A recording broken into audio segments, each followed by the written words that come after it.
In this video, we're going to go over number 5 from the Chapter 2 review. So we're told that some polynomial function h of x has a y-intercept at y equals -4, and we're supposed to figure out what the new y-intercept would be if we perform some transformation on h.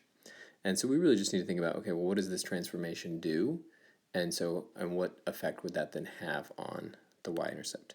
And the key is remembering that the y-intercept is really the point 0, -4. And so then we just think about, okay, well, what is this transformation doing to this point? And so in the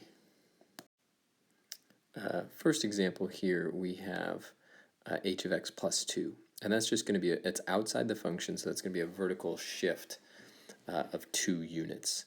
So it's going to just take this point and every other point and add 2 to the y-coordinates. So my new y-intercept here would be -2.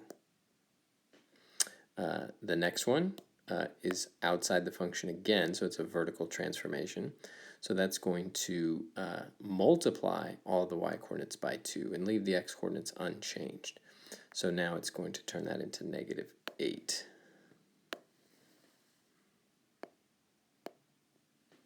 Okay. Next one is, again, outside the function, so another vertical transformation. So here we're going to multiply the y-coordinate by -1 and then subtract 2 from that. So this would first go to +4, and then subtract 2 would then take us to +2. And now this next one, now we're inside the function, and so remember that inside the function is a horizontal transformation affecting the x's, and everything is the opposite. So we're actually first going to subtract 2 from the x, and then divide that by 2.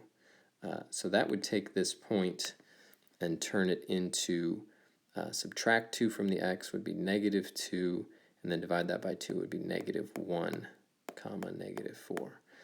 So the y-coordinate has not changed at all, and so I might be tempted to think, oh, well, then it's still just -4, but this is no longer a y-intercept.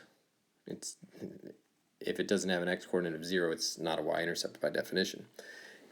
Now, some other point probably moved over to the y-intercept, but I have no idea what that other point would have been. So in this case, cannot be determined.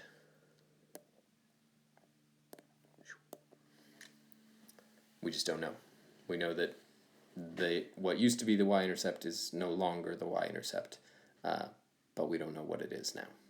All right, there we go.